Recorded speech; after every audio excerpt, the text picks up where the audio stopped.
अखण्डमण्डलाकारं व्याप्तं येन चराचरं तत्पदं दर्शितं येन तस्मै श्रीगुरवे नमः। तस्मै श्रीगुरवे नमः। तस्मै श्रीगुरवे नमः। प्रिय विद्यार्थियों, तर्क संग्रह की पिछली कक्षा में हमने गुणों के ऊपर चर्चा करते हुए संयोग और विभाग गुण पर प्रकाश डाला था। संयुक्त व्यवहार हेतु संयोगः, संयुक्त करने के व्यवहार का जो हेतु होता है उसे संयोग कहते हैं और यह सभी द्रव्यों में विद्यमान रहता है। संयोग नाशको गुणों विभागः, और संयोग का नाश करने वाले गुण को विभाग कहते हैं। विभाजन किया जाता है जिसके द्वारा, और इसकी भी सभी द्रव्यों में वृत्ति है। यहाँ तक हमने अध्ययन किया था। आज हम आगे अध्ययन करेंगे परत्व और अपरत्व का। पर अपर व्यवहार असाधारण कारणे परत्व अपरत्वे, पर और अपर के व्यवहार का जो असाधारण कारण होता है उसको परत्व अपरत्व कहते हैं। पर के व्यवहार का असाधारण कारण परत्व कहलाएगा और अपर के व्यवहार का असाधारण कारण अपरत्व कहलाएगा। पर का व्यवहार से परत्व और अपर के व्यवहार से अपरत्व। पृथ्वी आदि चतुष्टय वृत्ति मनोवृत्तिनी, पृथ्वी इत्यादि चार में यह विद्यमान रहता है। चार प्रकार के द्रव्यों में यह विद्यमान रहता है।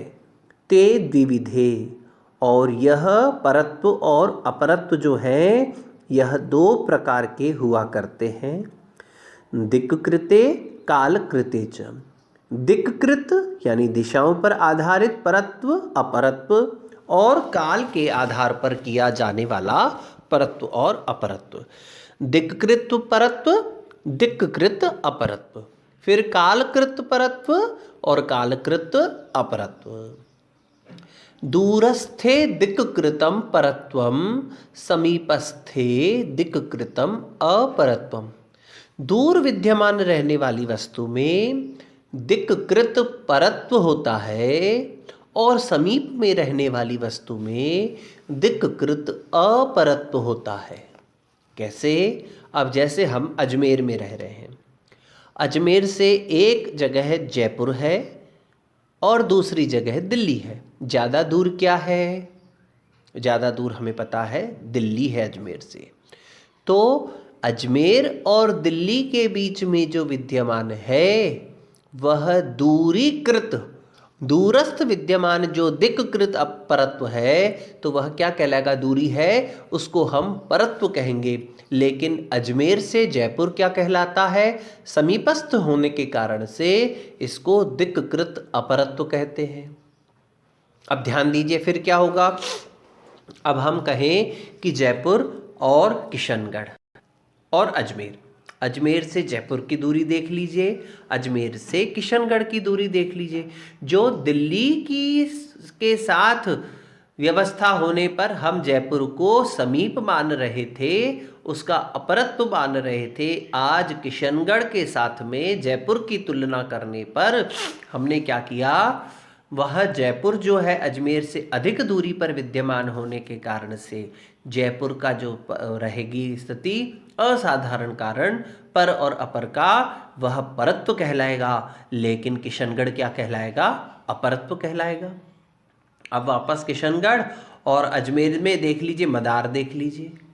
अब जो मदार का स्टेशन है और अजमेर का स्टेशन, तो मदार पहले आता है, किशनगढ़ बाद में आता है। तो दूरस्थे दिक्कृतम परत्वम वाली स्थिति कहाँ लागू होगी? किशनगढ़ पर लागू हो जाएगी। और समीपस्थ दिक्कृतम पर अपरत्वम किस पर लागू हो जाएगी? तो वो किस पर होगी? किशनगढ़, ये मदार पर हो जाएगी। तो दूर पर विद्यमान, दूरी पर विद्यमान दिक्कृत को हम परत्व कहते हैं और समीपस्थ दिक्कृतम दिशा के द्वारा किए हुए को अपरत्व कहते हैं। ये तो हो गया दिक्कृत। अब देखिए कालकृत कैसे होता है।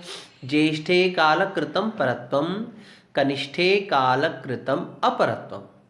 जो हमारे से ज्येष्ठ है उसमें हम कालकृत परत्व की संज्ञा करते हैं, और जो हमारे से कनिष्ठ है उसमें हम कालकृत अपरत्व की संज्ञा करते हैं। अब कैसे होगा। मान लीजिए एक 15 साल का बच्चा है, अब उसके साथ में एक 12 साल का भी है और एक 25 साल का भी है। तो 15 साल वाले की अपेक्षा 25 साल वाला जो है वो उससे ज्येष्ठ है, और यह जो परत्व कैसा है, कालकृत परत्व। दूरी नहीं है, दोनों को पास पास खड़ा कर दीजिए। यहां पर आयुकृत यानी कालकृत जो ज्येष्ठता और कनिष्ठता है, तो कालकृत ज्येष्ठता होगी 15 वर्ष के बच्चे के लिए, जो परत्व रहेगा वो 25 वर्ष वाला होगा, और कालकृत अपरत्व जो रहेगा वो 12 वर्ष वाला रहेगा। तो अब हमने देखा पर अपर के व्यवहार का जो असाधारण कारण होता है उसको हम परत्व और अपरत्व कहते हैं। पृथ्वी इत्यादि 4 में यह विद्यमान रहता है। यह 2 प्रकार का होता है, दिक्कृत और कालकृत। दिक्कृत और कालकृत को बहुत अच्छे से स्पष्ट कर दिया है मैंने। अब हम आगे बढ़ते हैं। आद्य पतन समवायी कारणम गुरुत्वम पृथ्वी जल वृत्ति। आदि पतन के असमवायी कारण को गुरुत्व कहते हैं। आदि पतन के असमवायी कारण को हम गुरुत्व कहते हैं। यह पृथ्वी जल इत्यादि में रहता है। मान लीजिए एक बॉल हमने उठाई, गेंद उठाई और उसको ऊपर से हमने नीचे फेंका या हाथ से छोड़ दिया, तो जब वह नीचे आकर के गिरती है तब उसके जो आदि पतन का असमवायी कारण होता है वह उसका गुरुत्व हुआ करता है।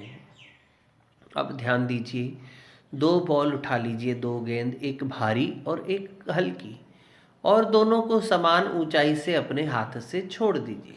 तो पहले जो भारी वाली होगी वह जमीन पर आकर के गिरेगी, और जो कम भारी है वह उसके पश्चात गिरेगी। बहुत सेकंड के 1000वें हिस्से का भी अंतर हो सकता है, लेकिन होगा।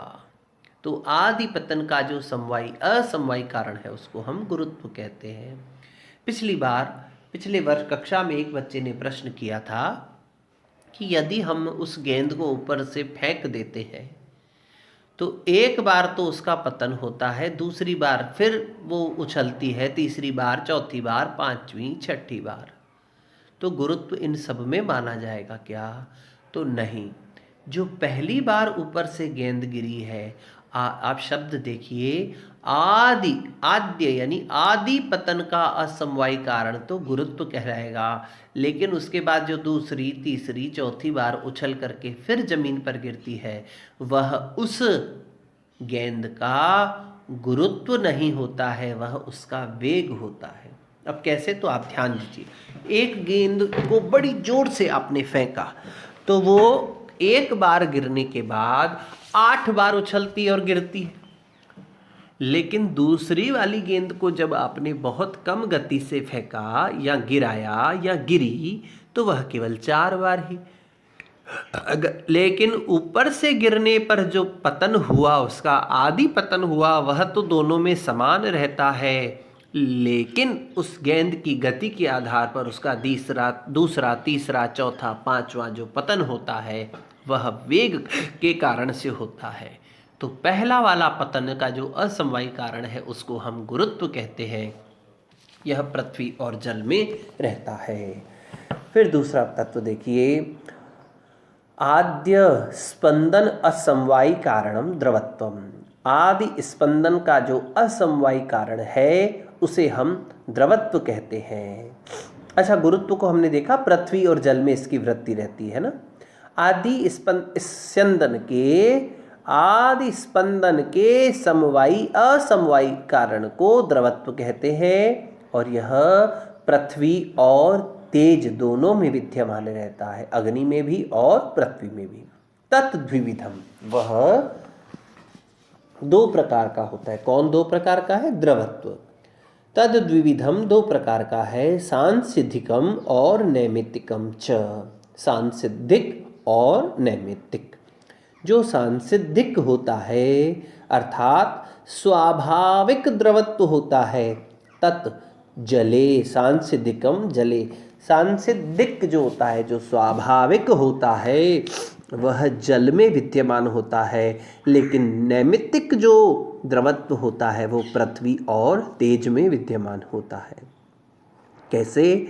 पृथिव्याम घृत आदौ अग्नि संयोगजन्यम द्रवत्वम। पृथ्वी इत्यादि में कैसे? जैसे घी है, घी जमा हुआ रहेगा, लेकिन जैसे ही उसमें अग्नि का संयोग होगा तो वह द्रव के रूप में परिवर्तित हो जाता है। और छोड़ो, चलो साधारण सी बात, हम लोग जब देखते हैं रोड का निर्माण होता है तो एक डामर नाम का पदार्थ जो है वो लगाया जाता है, पृथ्वी से उत्पन्न होता है। पृथ्वी तत्व प्रधान है, वो पृथ्वी का ही कारण है, पृथ्वी का ही तत्व है, तो वह कैसा होता है? बहुत कठोर होता है, लेकिन नीचे जब उसके अग्नि प्रज्वलित की जाती है तो वो द्रवीभूत हो जाता है। तो अग्नि के संयोग से उत्पन्न होने वाला जो द्रवत्व है वह पृथ्वी में विद्यमान रहता है। ऐसे ही तेजसी स्वर्ण आदौ, स्वर्ण इत्यादि में भी वह द्रवत्व विद्यमान रहता है, लेकिन स्वर्ण की स्थिति अगर देखें तो वह कठोर होता है, लेकिन अग्नि का संयोग होते ही वह भी द्रवत्व के रूप में परिवर्तित हो जाता है, उसमें भी द्रवत्व विद्यमान हो जाता है। तो हमने क्या देखा कि यह द्रवत्व दो प्रकार का हो जाता है, एक प्राकृतिक, एक नैमित्तिक। प्राकृतिक द्रवत्व जल में विद्यमान होता है तथा नैमित्तिक द्रवत्व जो है वो पृथ्वी और तेज में विद्यमान होता है। आज इतना ही, शेष कल अगले विषयों पर हम चर्चा करेंगे। तब तक के लिए ओम।